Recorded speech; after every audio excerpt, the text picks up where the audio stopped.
പ്രിയമുള്ളവരെ, ഇന്ന് സമൂഹത്തിൽ കാണുന്നൊരു പ്രത്യേകതയാണ് എപ്പോഴും ഇല്ലായ്മ പറഞ്ഞ് നടക്കുക.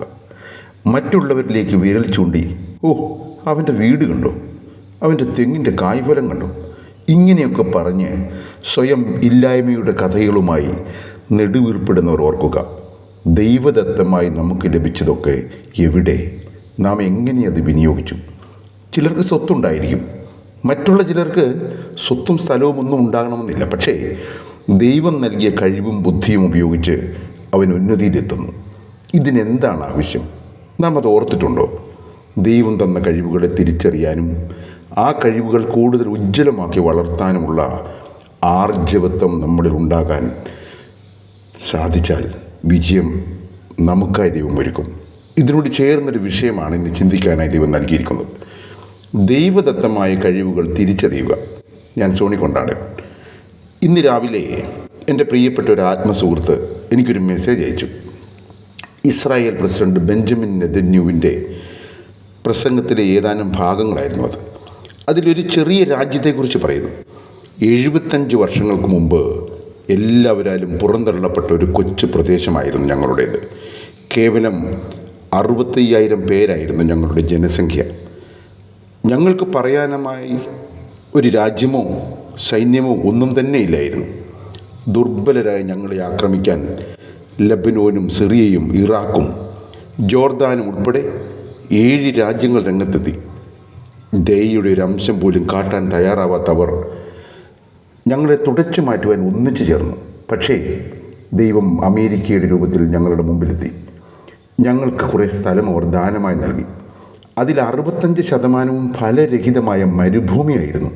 പക്ഷേ തോളോട് തോൾ ചേർന്ന് പരാതികളില്ലാതെ ഞങ്ങൾ അധ്വാനിച്ചപ്പോൾ ഞങ്ങളുടെ വിയർപ്പ് തുള്ളികൾക്ക് ഫലമുണ്ടായി. പക്ഷേ ആ സ്ഥലം ഇന്ന് ഫലപുഷ്ടിയുള്ള ഒരു സ്ഥലമായി രൂപാന്തരപ്പെട്ടു. അങ്ങനെ ഞങ്ങൾ കഷ്ടപ്പാടും ഒറ്റപ്പെടുത്തലും നിറഞ്ഞ ആ സാഹചര്യത്തെ അതിജീവിച്ചു.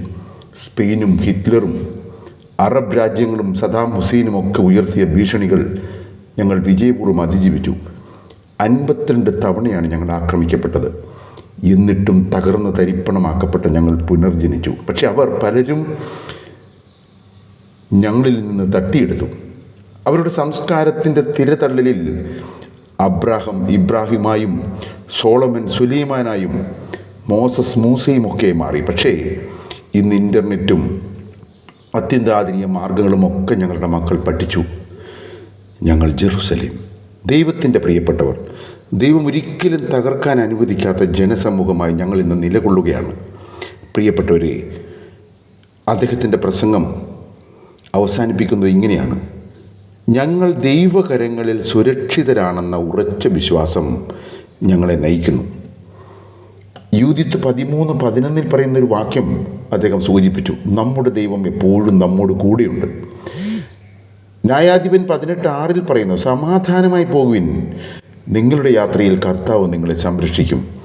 ഇത്ര ഉറച്ച ആത്മവിശ്വാസം നൽകുന്ന ഏതൊരു രക്ഷകനാണ്, ഏതൊരു ദൈവമാണ് മറ്റുള്ളവർക്കായി ഉള്ളത് നിങ്ങൾ ഓർക്കുക.